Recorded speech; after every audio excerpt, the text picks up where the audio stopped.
Hello everyone, welcome to study smart with Suman. I am Suman Yadav. आज cell biology का हमारा second lecture है। तो सेकेंड लेक्चर पढ़ते हैं। सेकेंड लेक्चर में हम पढ़ेंगे प्रोकैरियोट्स और यूकैरियोट्स के बीच में डिफरेंस। मैंने आपको बताया था लास्ट लेक्चर में कि दो तरह के सेल्स होते हैं, prokaryotic cell and eukaryotic cells. तो प्रोकैरियोटिक सेल्स में के कुछ कैरेक्टर्स हैं जो यूकैरियोटिक से नहीं मिलते, उन दोनों में डिफरेंसेस आज हम पढ़ेंगे। ओके, पहला पॉइंट है हमारा कि 70S राइबोसोम्स प्रेजेंट। मतलब कि देखिए, राइबोसोम्स एस क्या है, एक सिडबर्ग यूनिट है। एस को हम क्या कहते हैं, सिडबर्ग यूनिट। ठीक है, ये एक मेज़र करने की एक इकाई है, एक तरह से कह सकते हैं कि यूनिट है मेज़रमेंट की। राइबोसोम्स के मेज़रमेंट की एक यूनिट है और इसकी सब यूनिट्स और फर्दर चीज़ें हम आगे भी पढ़ेंगे। अभी जस्ट हम डिफरेंसेस कवर कर रहे हैं। प्रोकैरियोटिक में क्या हो गया, 70S राइबोसोम्स मिलेंगे आपको। यूकैरियोटिक में 70 और 80 दोनों तरह के राइबोसोम्स आपको मिलेंगे।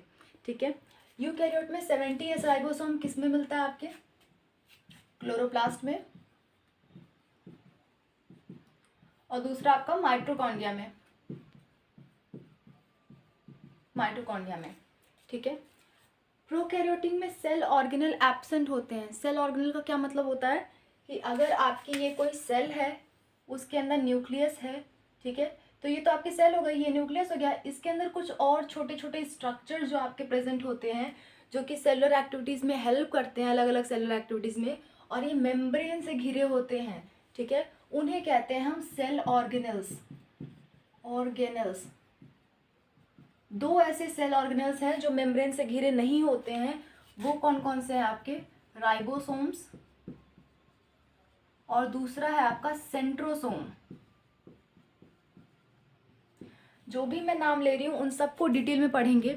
अभी बस याद करिए कि आपके जो 70S और 80S दोनों तरह के राइबोसोम्स यूकैरियोट्स में मिलते हैं, और प्रोकैरियोट में सिर्फ और सिर्फ 70S राइबोसोम मिलते हैं। और 70 यूकैरियोट में जो 70S मिलता है वो भी किस पार्ट में मिलता है, दो ऑर्गेनल में मिलता है।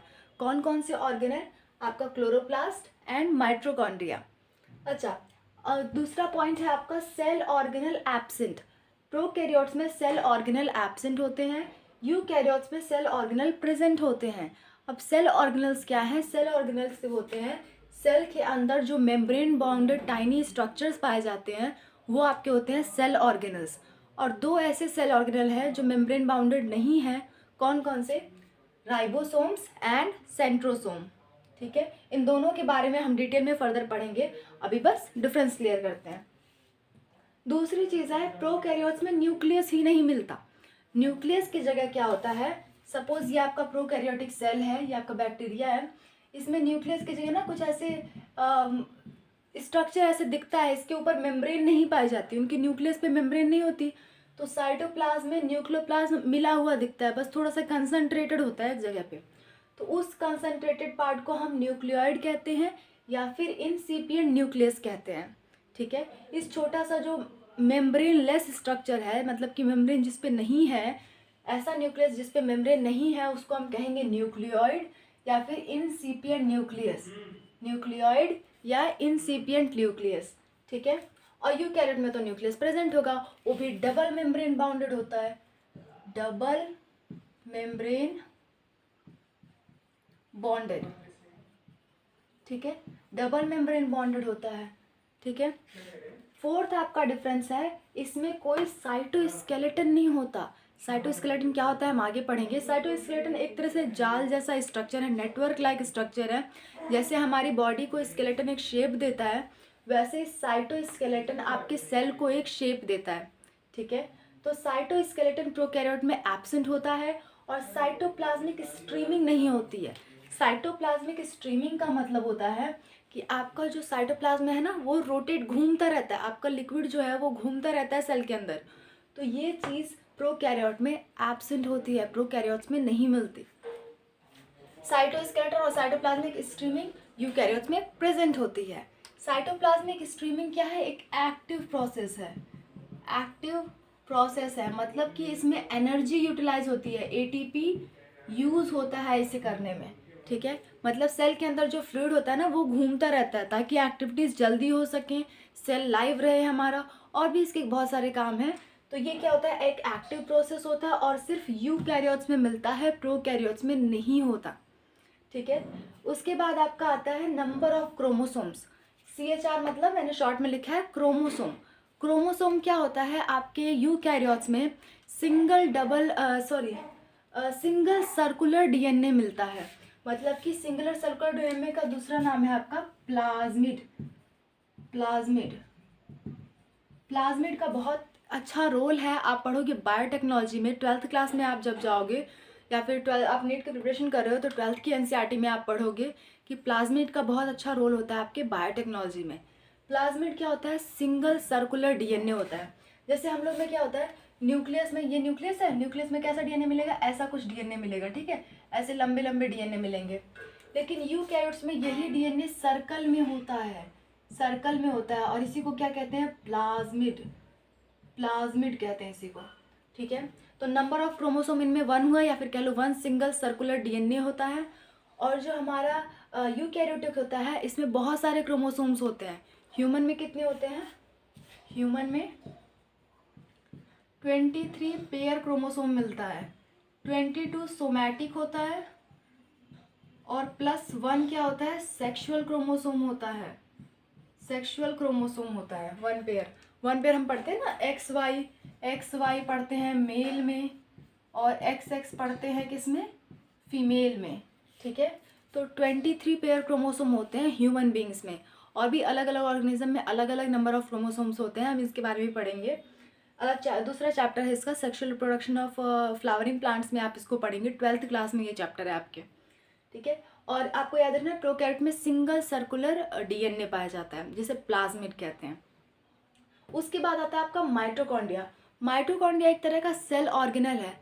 अब हमने कह दिया सेल ऑर्गेनल इस प्रोकैरियोट में एब्सेंट होता है, तो जाहिर सी बात है माइटोकॉन्ड्रिया एब्सेंट होगा। तो माइटोकॉन्ड्रिया की जगह क्या प्रेजेंट होता है, मीजोसोम। मीजोसोम क्या होता है, सपोज ये आपकी सेल है, इसमें ना कुछ ऐसे थोड़े से इंक्लूजन्स बन जाते हैं, मतलब इनफोल्डिंग्स बन जाती है सेल के अंदर ही। इस फोल्डिंग्स को हम क्या कह देते हैं, मीजोसोम कह देते हैं। इस फोल्डिंग को क्या कहते हैं, मीजोसोम। प्लाज्मा मेम्ब्रेन ना कुछ फोल्डिंग्स बना लेता है ताकि वो माइटोकॉन्ड्रिया का काम पूरा कर सके।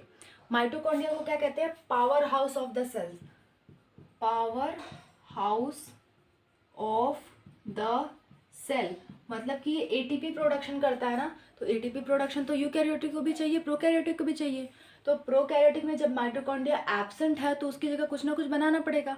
तो क्या बनाया है सेल ने, मीजोसोम बनाया है। और ये मीजोसोम होते क्या है, प्लाज्मा मेम्ब्रेन की इनफोल्डिंग्स होती है। मतलब प्लाज्मा मेम्ब्रेन मुड़ के कुछ ऐसा स्ट्रक्चर बना लेता है ताकि वो माइटोकॉन्ड्रिया का काम कर सके।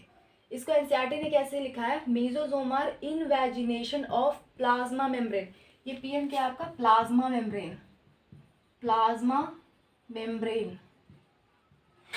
ठीक है, अच्छा आप स्ट्रक्चर्स पढ़ते हो, बैक्टीरिया में ना अक्सर करके आपको फ्लैजिला देखने मिलता है। और फ्लैजिला भी अलग अलग टाइप के होते हैं, यूकैरियोटिक में अलग टाइप का फ्लैजिला होता है, प्रोकैरियोटिक में अलग टाइप का फ्लैजिला होता है। प्रोकैरियोटिक में फ्लैजिला बना होता है फ्लैजिलिन प्रोटीन का। उसके प्रोटीन को क्या कहते हैं, फ्लैजिलिन प्रोटीन। और अरेंजमेंट कैसे होता है, अरेंजमेंट से मेरा मतलब है, फ्लैजिला जब मैं आपको पढ़ाऊंगी ना तो उसमें आपको माइक्रोट्यूब्यूल्स का वो बना होता है और उसका कुछ स्पेसिफिक अरेंजमेंट होता है। वो अरेंजमेंट कैसा होता है, 4+4 अरेंजमेंट। ठीक है, और फ्लैजिलिन प्रोटीन आप इतना याद रखो, मैं इसको एकदम क्लियर कर दूंगी ये होता क्या है। ठीक है, फ्लैजिलिन प्रोटीन का बना होता है और 4+4 अरेंजमेंट होता है प्रोकैरियोट्स में। यूकैरियोट्स में ट्यूबुलिन प्रोटीन का बना होता है और 9+2 अरेंजमेंट होता है। ठीक है, 9+2 अरेंजमेंट होता है। साथ में आप याद करो सेंट्रोसोम में ना क्या होता है, 9+0 अरेंजमेंट होता है। जब अरेंजमेंट्स याद ही कर रहे हो तो इसको भी साथ में लेके चलो, हालांकि ये अलग पॉइंट है लेकिन साथ में याद कर लो कि 9+0 अरेंजमेंट होता है किसमें, सेंट्रोसोम में। और 9+2 अरेंजमेंट होता है यूकैरियोट के फ्लैजिला में। और बना किसका होता है, ट्यूबुलिन प्रोटीन का। प्रोकैरियोट्स के फ्लैजिला में क्या होता है, 4+4 अरेंजमेंट होता है और बना किसका होता है, फ्लैजिलिन प्रोटीन का। उसके बाद आता है सेल डिवीजन। सेल डिवीजन जो होता है ना बैक्टीरिया में, मैंने आपको कल भी बताया था, सेल डिवीजन क्या होता है, बाइनरी फिजन से होता है। मतलब एक सेल है, टूट के 2 बन गए, अलग अलग हो गए डॉटर सेल, ठीक है। इसे कहते हैं बाइनरी फ्यूजन, और बाइनरी फ्यूजन किसमें मिलता है? आपके प्रोकैरियोट्स में। यूकैरियोटिक सेल कैसे डिवाइड करते हैं? 2 प्रोसेस, मियोसिस, माइटोसिस। ये दोनों प्रोसेस हम इसी यूनिट के नेक्स्ट चैप्टर में पढ़ेंगे। कौन से? सेल डिवीजन वाले चैप्टर में या सेल साइकिल वाले चैप्टर में, ठीक है। उसके बाद आपका आता है 9th पॉइंट, इसका डेफिनेशन क्या होता है? आपके प्रोकैरियोट्स का कुछ डेफिनेशन होगा ना, तो वो डेफिनेशन है एनी यूनिसेलुलर सेल। अच्छा, प्रोकैरियोटिक ऑर्गेनिज्म हमेशा यूनिसेलुलर होंगे, मतलब मल्टी सेलुलर स्ट्रक्चर वो नहीं बनाते, मल्टी सेलुलर ऑर्गेनिज्म नहीं बनाते, हमेशा क्या होंगे? यूनिसेलुलर। हाँ, ग्रुप में आपको मिल सकते हैं, कई सारे लोगों का ग्रुप हो सकता है, लेकिन एक बॉडी, एक ऑर्गेनिज्म एक ही सेल का होगा, हमेशा क्या होंगे? यूनिसेलुलर होंगे, ठीक है। तो any unicellular cell that does not have a membrane bound nucleus और ऑर्गेनल, मतलब कि ऐसा सेल जिसके पास कोई मेम्ब्रेन बाउंड ऑर्गेनल ना हो, न्यूक्लियस भी उसका मेम्ब्रेनलेस हो, यानी कि न्यूक्लियोइड प्रेजेंट हो जिसमें, उसे क्या कहते हैं? आप प्रोकैरियोटिक सेल कहते हैं।